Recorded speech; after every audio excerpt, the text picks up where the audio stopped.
بسم اللہ الرحمن الرحیم۔ جنت ایک ایسی جگہ جہاں جھگڑا نہیں، جہاں نفرت نہیں، جہاں حسد نہیں، جہاں بغض نہیں، جہاں پاک اور پاک لوگوں کی جگہ ہے۔ اب جب تک میں سالم نہیں تو میں جنت میں جا نہیں سکتا، جب تک میں پاک و پاکیزہ نہیں تب تک میں جنت میں جا نہیں سکتا۔ دیکھیے رسول نے فرمایا کہ ان الحسن والحسین سیدا شباب اہل الجنہ۔ جب یہ کہا تھا تو حسنین چھوٹے تھے یا بڑے؟ بچے تھے، لیکن یہ نہیں کہا یہ جنت کے بچوں کے سردار، کہا یہ جنت کے جوانوں کے سردار ہے۔ اگر میں بات کسی بوڑھے کے لیے کر رہا ہوں تو کہوں نا کہ بوڑھے کا حکم لگاؤں اس پہ، ایک بچہ ہے میں کہوں نا یہ جوانوں کا سردار ہے۔ کسی نوجوان نے جھپرتے ہوئے کہا کہ مولانا آج جتنی فضیلتیں ہیں دوسروں کو دیتے جا رہے ہیں۔ میں نے کہا کون سی فضیلت؟ کہ مولانا آپ سنتے تھے کہ علی میں شہر علم ہوں، علی دروازہ ہے، کسی کو چھت بنا دیا، کسی کو کھڑکی بنا دی۔ ایک نئی روایت بازار میں آئی ہے مولانا، یہ روایت تھی حسنین کی فضیلت میں کہ یہ جنت کے جوانوں کے سردار ہیں۔ کہ ان کے مولوی صاحب نے کہہ دیا کہ یہ نہیں کہ صرف ان کی فضیلت میں، بھائی یہ شیعہ چھپاتے ہیں، آدھا پڑھتے ہیں، آدھا تمہیں بتاتے نہیں۔ تو ہم نے کہا آدھا آگے کیا ہے؟ کہ آدھا آگے یہ ہے کہ یہ جنت کے جوانوں کے سردار ہیں اور فلاں جنت کے بوڑھوں کے سردار ہیں۔ یہ در در عقل ہے۔ شکر خدا ادا کرو کہ علی کے ماننے والے ہو۔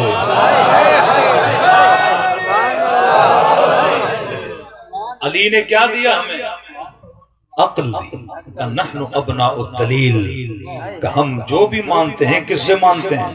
دلیل سے مانتے ہیں۔ میں نے کہا یہ جتنا بھی اضافہ کریں کرنے دو، نہ غصے کی ضرورت ہے نہ گھبرانے کی ضرورت ہے، کیونکہ نقل میں بھی عقل چاہیے ہوتی ہے۔ میں نے کہا جن کو بوڑھوں کا سردار بنانا ہے انہیں بنانے دو، کیونکہ بوڑھا جنت میں جائے گا تو سردار بنے گا۔ جنت نام ہے کمال کا، جنت نقص کا نام نہیں ہے۔ نقص مطلب کمی، نقص مطلب عیب۔ جنت میں وہ جائے گا جو باکمال ہوگا، جنت میں وہ جائے گا جو صاحب کمال ہوگا۔ اگر بوڑھوں کا سردار بنانا ہوتا تو نبی یہ کہتے کہ حسنین بوڑھوں کے سردار ہیں، یہ نہیں کہا کہ جوانوں کے سردار ہیں۔ تبھی جب مسجد میں آئے تو رسول خدا کی حدیث سے فرمایا جنت میں کبھی بوڑھے نہیں جائیں گے، جنت میں کبھی نابینا نہیں جائیں گے۔ تو اس شہر کی جتنی بڈیاں تھیں وہ پریشان ہو گئی، یا رسول اللہ ہم اتنی عمر میں لاٹھی اٹھا کے آپ کے پیچھے نماز پڑھتے ہیں تاکہ ہمیں جنت ملے اور آپ تیرے جنت میں بوڑھے نہیں جائیں گے۔ نبی نے فرمایا تمہیں اپنی فکر ہے، یہ بھی دیکھ رہے ہو کہ مصطفیٰ بھی تو بوڑھا ہے۔ پہلے تو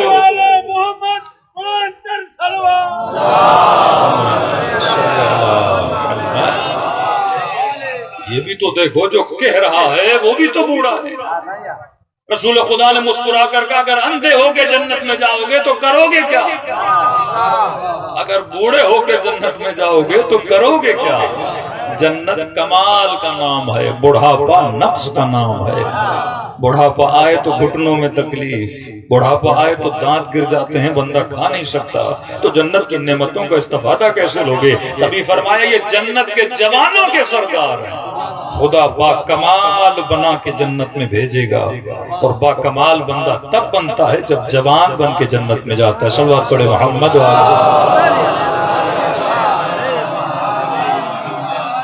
تھوڑا تھوڑا آگے آ جائیں، صلوات پڑھے محمد والے۔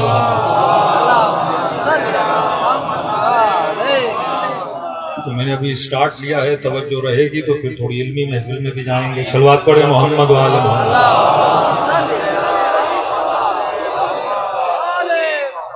تو خدا جنت میں بوڑھا جسم بھی نہیں دیتا، کیونکہ بوڑھا ہو کے جنت میں جائے گا تو صرف کیلے نصیب ہوں گے۔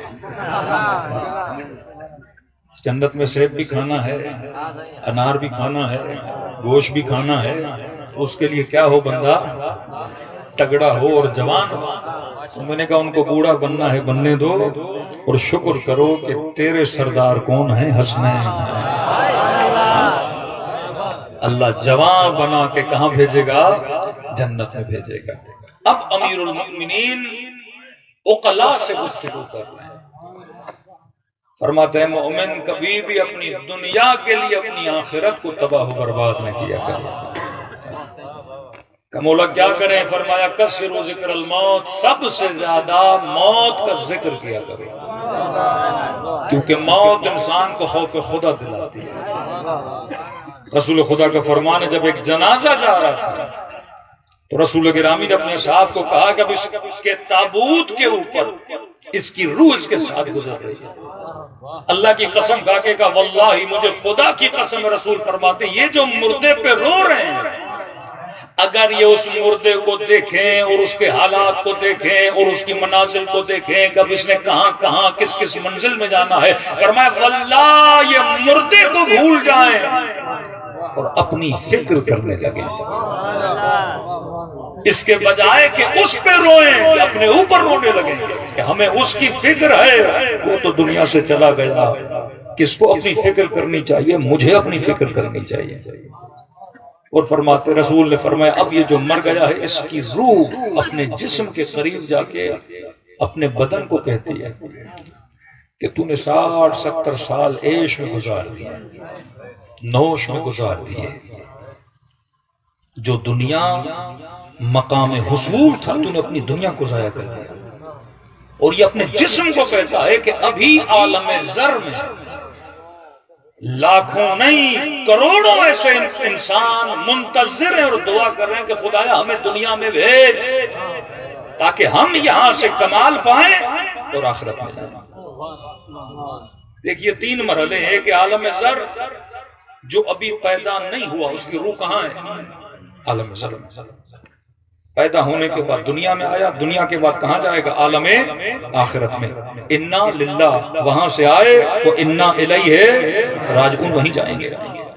یہ بالکل اس کی مثال ایسے ہے کہ ابھی کوئی بچہ یونیورسٹی نہیں گیا، کتنی خواہش ہوتی ہے میں یونیورسٹی جاؤں، ڈاکٹر بنوں، انجینئر بنوں، اور کہتے ہیں اگر میرا داخلہ بابا آپ نے کرا دیا میں ڈاکٹر بن کے دکھاؤں گا، اگر اسکول میں داخل کروا دیا میں ایسا کر کے دکھاؤں گا، اور جب داخلہ ہوتا ہے فیل ہو کے باہر نکلتا ہے۔ کئی لوگ ہیں نا جو کلاس میں فیل ہو جاتے ہیں پھر کہتے ہیں میں اگلے سال اتنی محنت کروں گا کہ فرسٹ آؤں، اور اگلے سال جاتا ہے پہلے ایک سبجیکٹ میں فیل ہوا پھر 4 میں ہو جاتا ہے۔ ہماری یہ حالت ہے، جب دنیا میں نہیں تھے تو اللہ سے منتیں کر رہے تھے خدایا مجھے زر سے نکال کر عالم امکان میں بھیج تاکہ میں کمال حاصل کروں، کیونکہ دنیا نہیں تو کمال نہیں۔ امیر المومنین سے کسی نے کہا مولا اگر آخرت کے ہزاروں گھنٹے دیے جائیں اب اپنی دنیا کو دینے کے لیے تیار؟ مولا فرماتے نہیں علی دنیا کے 1 گھنٹے کے عوض میں بھی ہزاروں آخرت کے گھنٹے لینے کے لیے تیار نہیں ہے۔ دنیا بے ارزش نہیں، بڑی باقیمت ہے، لیکن اگر علی کی نگاہ سے دیکھو کہ مولا وہ کیوں؟ فرمائیے دنیا کا 1 گھنٹہ ہے جو آخرت کے 1000 گھنٹوں کو بناتا ہے۔ دنیا کی 70 سال کی زندگی وہاں کی لاکھوں سالوں کی زندگی کو جنم دیتی ہے۔ یہ دنیا ہے جو جہنم بناتی ہے، اور یہی دنیا ہے جو جنت بناتی ہے۔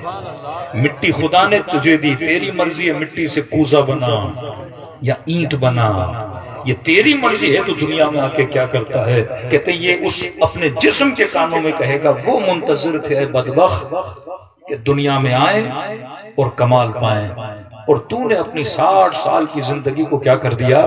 ضائع کر دیا۔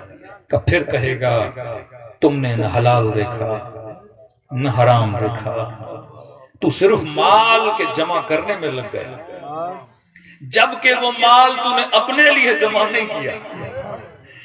سارا جمع کر کے کس کے لیے؟ بچوں کے لیے، نسلوں کے لیے، سب کچھ کس کے لیے چھوڑ کے جاتا ہے انسان؟ محنت تو نے کی، زحمت تو نے کی، مال تو نے جمع کیا، لیکن تو مر گیا، اور عیش و عشرت کس کے لیے؟ جن کے لیے مال چھوڑ گیا۔ اور فرما قیامت میں حساب و کتاب کس کے لیے؟ تیرے لیے۔ کماؤں میں نصیب مجھے نہیں ہوا، عیش کوئی اور کرے گا، حساب کس نے دینا ہے؟ مجھے دینا ہے۔ کہ وائے ہو تجھ پہ کہ اب وقت تیرا کیا ہو گیا؟ بیت گیا۔ آغائے شیخ عباس قمی کہتے ہیں کہ میں نجف میں تھا اور کہتے اللہ نے میری آنکھوں سے پردے ہٹائے اور میں نے واقعاً دیکھا کسی کا جنازہ جا رہا تھا اور اس کی روح اس کے جنازے کے اوپر تھی، کئی لوگ کہتے ہیں مولانا کب تک ہم اپنے جنازے کے ساتھ رہیں گے؟ کہ جب تک رشتہ دار دفنا نہیں دیتے اس کی روح اپنے جنازے کے ساتھ چلتی رہتی ہے۔ ملائکوں کا کام ہے کہ قبض روح کریں۔ اب روح کو یا اللہ کی رحمت کے فرشتوں کے حوالے کیا جاتا ہے یا عذاب کے فرشتوں کے حوالے کیا جاتا ہے۔ تبھی فرمایا مرنے سے پہلے یہ دعا کیا کرو کہ خدایا مجھے مرنے سے پہلے توبہ نصیب فرمانا، اور عند السکرات راحت عطا فرمانا۔ نجف کے بہت بڑے عالم کیوں فرمایا راحت اگر سکرات کے وقت نہیں ہے؟ سکرات سکر سے نکلا ہے، مسکر حرام ہے، کہتے ہیں نا شراب پینا کیا ہے؟ مسکر ہے۔ سکرات ایک ایسی کیفیت کو کہتے ہیں کہ بندہ اپنے کنٹرول میں نہیں ہوتا۔ جب آدمی نشے میں ہوتا ہے اسے نہیں پتا میں کیا بول رہا ہوں، تو کا سکرات الموت، کہ جب روح کو قبض کیا جاتا ہے تو اس وقت انسان کی کیفیت کئی اور ہوتی ہے، کیا بول رہا ہے وہ اپنے ہوش و حواس میں نہیں ہوتا۔ اب یہ نہیں کہ یہ سکرات ہر بندے کا ایک ہو، اگر کوئی مومن ہے تو اس پہ شکر نہیں آتا، وہ اپنی کیفیت میں ہوتا، اپنے ضبط میں ہوتا ہے۔ نجف کا ایک مولانا پڑھا لکھا عالم، اہل نجف کہتے ہیں جب اس کے اوپر سکرات آئی تو اسے کا کلمہ پڑھا لا الہ الا اللہ، اس نے کہا لا الہ الا اللہ محمد رسول اللہ، اس نے کہا محمد رسول اللہ، کہ جب کہا نا کہو علی ولی اللہ، کہ یہ چہرہ پھر کہو علی ولی اللہ، اپنا چہرہ پھیر دیتا پریشان۔ ہم تو سمجھتے تھے متقی ہے پرہیزگار ہے، لیکن جب موت آ رہی ہے علی کا نام نہیں لے رہا، اور کہا کہ اللہ کی نعمت اس بندے پہ کہ اس عالم میں مرا نہیں۔ واپس اللہ نے اس کو پلٹایا، لیکن یہ بیچارہ کہتا ہے کہ اہل نجف کے علماء نے مجھ سے بات کرنا چھوڑ دیا، یہ تو علی کو مانتا ہی نہیں ہے۔ جب موت کا وقت آیا تو یہ کلمہ علی کو پڑھ ہی نہیں پا رہا تھا، نہ کوئی ملتا تھا نہ کوئی گھر میں بلاتا تھا، سب نے مجھ سے دوری اختیار کر لی۔ ایک دن اسے پتا چلا کہ علماء کی محفل لگی ہے، یہ بن بتائے اس محفل میں داخل ہوا، سب پریشان کہ یہ آیا کیوں ہے؟ تو وقت سکرات علی کا نام نہ لے، ہمارا اس سے کوئی لینا دینا نہیں۔ اس نے کہا کہ آپ مجھ سے نفرت کرتے ہیں وہ اپنی جگہ، لیکن مجھ سے پوچھو تو صحیح کہ جب کہہ رہے تھے کہو علی ولی اللہ تو میں زبان سے وہ جملے ادا کیوں نہیں کر پا رہا تھا؟ تو بھی عاشق علی ہے، میں بھی عاشق علی ہوں، ریزن تو پوچھو۔ تبھی رسول فرماتے ہیں جب سکرات آئے تو دو صورتیں مردے پہ پڑا کر، ایک سورہ یہ جمعہ تاکہ آسانی اور راحت سے اس کی روح نکلے، دوسرا فرمایا سورہ صافات پڑھا کرو کہ رسول اللہ کیوں؟ تاکہ مرتے وقت شیطان کے وسوسوں سے بچ سکے۔ یہ نہیں کہ ابھی یہاں بیٹھے ہو یا گھر جاؤ گے وہ گمراہ کرتا کا نہیں ہے، اصل شیطان کا اٹیک تب ہوتا ہے جب انسان کے بدن سے کیا نکالی جاتی ہے؟ روح نکالی جاتی ہے۔ کہ جب تم کہتے تھے نا کہو اشہد ان علیٰ ولی اللہ، مولا فرماتے ہیں دنیا میں رہو لیکن دنیا تیرے اندر نہ رہے، کسی سے اتنی لگاؤ اور دل نہ لگاؤ کہ مرتے وقت اسے چھوڑ نہ سکو۔ کہ مجھے سب سے زیادہ پیار تھا اپنے چھوٹے بیٹے سے، عاشق تھا گویا میں اپنے بیٹے کا، جو بولے کروں ناز اٹھاؤں اس کے، خواہشیں اس کی پوری کرتا۔ باپ ہے، باپ اپنے بچوں سے بڑا پیار کرتا ہے۔ کہ جب کہتے تھے نا کہو علی ولی اللہ، شیطان میرے بیٹے کی تمثیل میرے سامنے لے آتا تھا کہ کہو گے نا علی ولی اللہ تو اس کا سر کیا کروں گا؟ کاٹ دوں گا۔ اب کا ایک طرف علی کا نام، دوسری طرف بیٹے کی محبت، میں سر پھیر دیتا تھا۔ پھر تم کہتے تھے کہو علی ولی اللہ، پھر کہتا تھا کہو گے تو بیٹے کا سر کیا کروں گا؟ کاٹ دوں گا۔ کہ بیٹے کی محبت میں میں نے علی ولی اللہ نہیں پڑھا۔ کہ مجھ سے تو نفرت کر رہے ہو پر ڈرو اس دن سے جب تیرے اوپر سکرات الموت آئے، اور اگر تیرے دل میں کسی کا عشق خدا کے عشق سے زیادہ ہے تو شیطان اسی کو سامنے لے کر آئے گا۔ کربلا کا مطلب یہ ہے کہ حسین نے اکبر بھی دیا، 6 مہینے کا اصغر بھی دیا، یہ بتا کے کہ خدایا ان سے زیادہ کوئی عزیز، تیری محبت سے زیادہ حسین کے لیے کوئی عزیز نہیں ہے۔